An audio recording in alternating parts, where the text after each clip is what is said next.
Hello everyone, welcome to my channel. Let's start Mahabharatam part 6. Kichaka Singh राजा विराटराज पट्टामहिषी सुथेशन देवी को देखने के लिए हरम में आया था। आते ही उसकी नजर द्रौपदी पर पड़ी। कीचकू, जो महावीर और सिंह राजा के नाम से जाना जाता था, राजा का बहनोई था। इसके अलावा विराटुनी सेना के कमांडर हैं। केचका राज्य के लिए एक बड़ा अंडा है।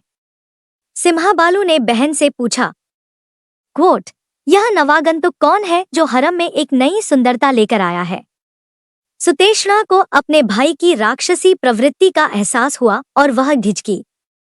कीचक ने भौहें चढ़ाकर और बिना पलके झपकाए पांचाली की ओर देखा। वह महाराजा की शारीरिक शक्ति और मानसिक शक्ति है। उसकी बहुत जरूरत है। मालिनी तो बड़ी बहन की नौकरानी है। अतः यदि उसका मन गिर जाए तो उसके परेशान होने की कोई संभावना नहीं है। कीचकू की निगाहें द्रौपदी को कांटों की तरह छुभ रही थी। उनके हाव भाव और बयानबाजी चौंकाने वाली है। फिर भी उसने नजरअंदाज किया और गुस्सा हो गई। अन्ना और अक्का छोटी बहनें हैं। मैं एक गरीब परिवार में पैदा हुआ था और गुलाम था। मेरे मुहावरों से आपको या मेरे राजा को घिन आती है, उन्होंने विनम्रतापूर्वक कहा। कीचकू मालिनी की बात सुनकर विनम्रतापूर्वक मुस्कुराया। अंगंगा ने वर्णन में उसकी प्रशंसा की और अपनी अटूट इच्छा को आमने सामने बताया। द्रौपदी शेर की गाली सहन नहीं कर सकी। आक्रोश भड़क उठा। शिष्टाचार को परे रखते हुए उसने मर्दाना आवाज में कहा, कीचक, मेरे 5 पति हैं। वे बहादुर हैं। शत्रु युद्ध प्रशिक्षण में विशेषज्ञ, देवा अंशगला गारा धरवस। यदि इंद्रदेव आकर तुम्हें आश्रय भी दे दे तो भी कोई लाभ नहीं होगा। मैं आपकी भलाई के लिए बता रहा हूं। पर्दे के पीछे से सोचे। सुमा ने चेतावनी दी, शक्ति और शक्ति के घमंड में अहंकारी मत बनो और मौत को दरवाजे पर आमंत्रित करो।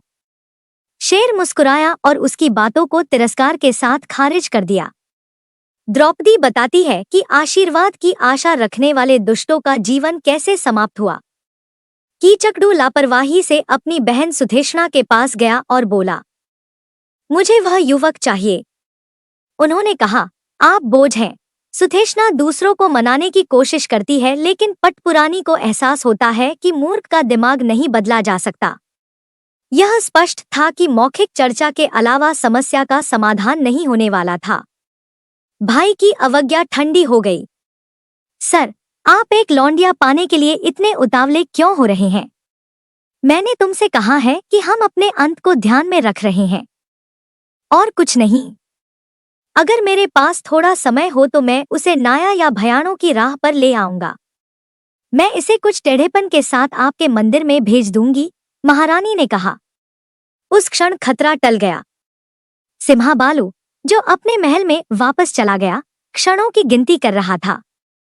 वह उस सुंदरता के आगमन की प्रतीक्षा कर रहा है। मंदिर में जहां भी पच्चाप सुनाई देती है, शेर उत्साह और उत्सुकता से देख रहा है। सुथेष्णा अपने भाई के मन से पूरी तरह परिचित थी। शेर को अस्वीकार करना और सिंहासन बचाना दुर्लभ है। जैसे ही सुथेष्णा अपनी हवेली में कदम रखती है, वह वादा करती है कि मालिनी एक निजी नौकरानी होगी और हवेली से परे जाने वाली किसी भी चीज के बारे में उसे नहीं बताएगी। अब महारानी को आगे गड्ढा और पीछे गड्ढा जैसा बना दिया गया है। करने को और कुछ नहीं था, इसलिए उसने मालिनी को बुलाया और उसे कीचकू के घर जाकर शराब लाने का आदेश दिया। द्रौपदी ने अपने चेहरे के भाव से अपनी अनिच्छा व्यक्त की। रानी ने नम्रतापूर्वक अपना वादा याद किया। सुथेष्णा ने भूलने का नाटक किया और विनम्रता दिखाई। ओनू, मैंने तुमसे कहा था कि मैं तुम्हें ऐसी बातें नहीं बताऊंगा। मैं आपको तुरंत बताना भूल गया। हालांकि मुझे लगा कि यह कोई विदेशी जगह नहीं है, उसने दोषी लगते हुए कहा। एक रानी को गुलाम नहीं बनना चाहिए, भले ही वह कठोर हो। द्रौपदी ने कहा, यदि आप निर्वासन में हैं तो ये सभी चीजें गलत नहीं होंगी।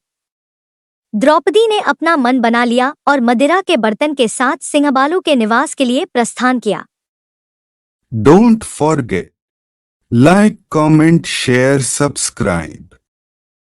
And thanks for watching.